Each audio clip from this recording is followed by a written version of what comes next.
My name is Mary Lee Williams. I am a Promise Society member and a board member of the YWCA Bristol. 4 years ago, someone I was very close to became very mentally ill. Up to that time, as career women and working moms, we shared a very similar perspective. Unfortunately, her battle with mental illness led to her untimely and very, very tragic death. She had left a piece of paper on her dresser.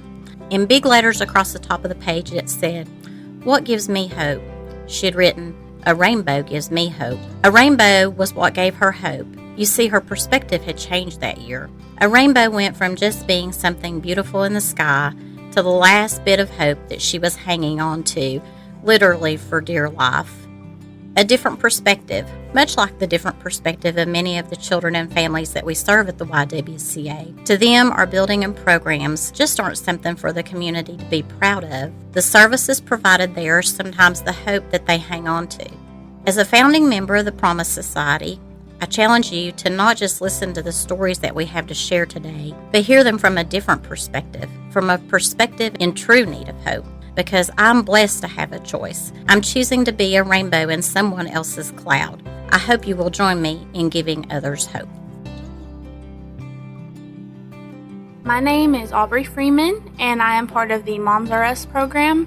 Whenever I found out I was pregnant, I was 16. I felt like I let everybody down was the biggest thing because I never thought that would happen to me. Moms R Us was something that really stood out to me just because my mom passed away when I was about 3 months pregnant. And it was good to have that kind of a support and to know that I wasn't alone in it. Babies born to teen parents often receive inadequate parenting from mothers and fathers who are too young to master the demanding job of being parents. When I first started going, I didn't know anything about having a baby. I didn't know how to take care of a baby. I was terrified to even hold a baby. Moms R Us just helped me to learn the information I needed to know so that I could take care of my son the way I needed to. His name is Landon, and he is the cutest thing in the whole world. Children of involved fathers are more likely to have higher levels of economic and educational achievement, career success, and psychological well-being.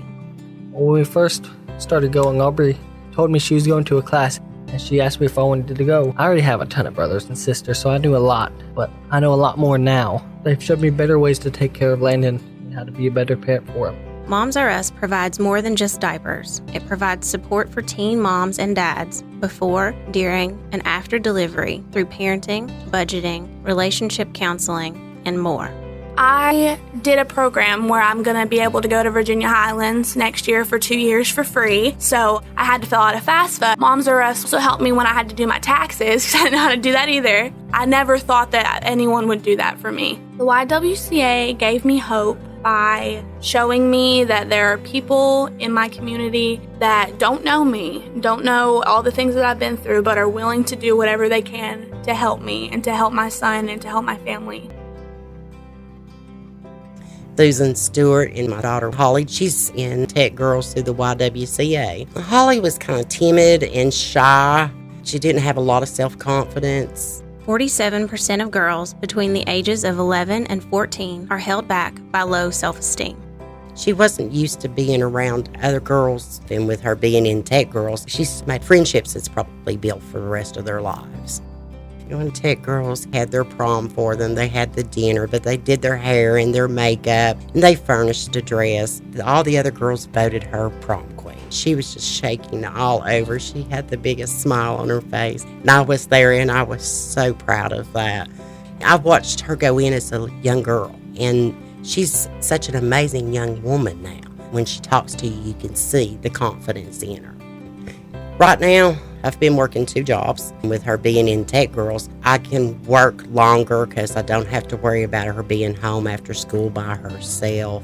Children who are frequently left home alone often don't develop the same social skills as their peers because they lack interaction with other kids through play, sports, and extracurricular activities.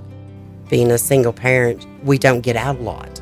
I know that they do things with her that she enjoys or that she wouldn't get to do otherwise. Tech Girls offers free after-school tutoring and mentoring, as well as opportunities for girls to enjoy educational and cultural activities. They got to go to the ballet and learned to can. They went to the barter theater. She's needed a little help in math, and they helped with that, and this year her grades had went up. Everything that they do with her and just makes a difference. I love the program. The program's been as good to me as they have Holly. They've gave her things that I couldn't as a single parent. The YWCA Tech Girls instilled the hope in me that Holly can be what she wants to be, that everything that she wants to do, she can do. I was diagnosed with a form of hydrocephalus called pseudotumor cerebri that made my body think it had 13 brain tumors. And as a very active 60-hour-a-week safety specialist for a large manufacturing company, this was life-altering. I went from saving people's lives to laying on the couch and hoping that someone would save mine. Volunteering helps counteract the effects of stress, anger, anxiety, and depression while increasing happiness, self-confidence, and physical health. My surgeon's been very straightforward. I'll never work again. The salon gives me a sense of person. It gives me a sense of a total being that I wouldn't have because I would be stuck at home. I would have no interaction with the greater public. And because of that, it lets me be a better mom. It gives me hope that I still can contribute, that I can help someone. And I see these brides and they don't know. They have no clue that I've had 7 brain surgeries. They just see me as a person helping them find a dress. 33 bridal station volunteers invest more than 250 service hours each year, helping brides find their dream dress. It was just a place where I could go and everyone was happy. There were tears, but they were happy tears. And I needed that. That was a void in my life that the bridal salon has been able to fill. The YWCA gave me hope by letting me know there would be a tomorrow. I got so caught up in being totally disabled on the couch that I forgot there would be a tomorrow. So I'm able to be a bright spot for someone else. I'm able to make their day memorable. It gives me hope for my life. The salon's been a great blessing to myself and my family, and hopefully I've been a blessing to the salon.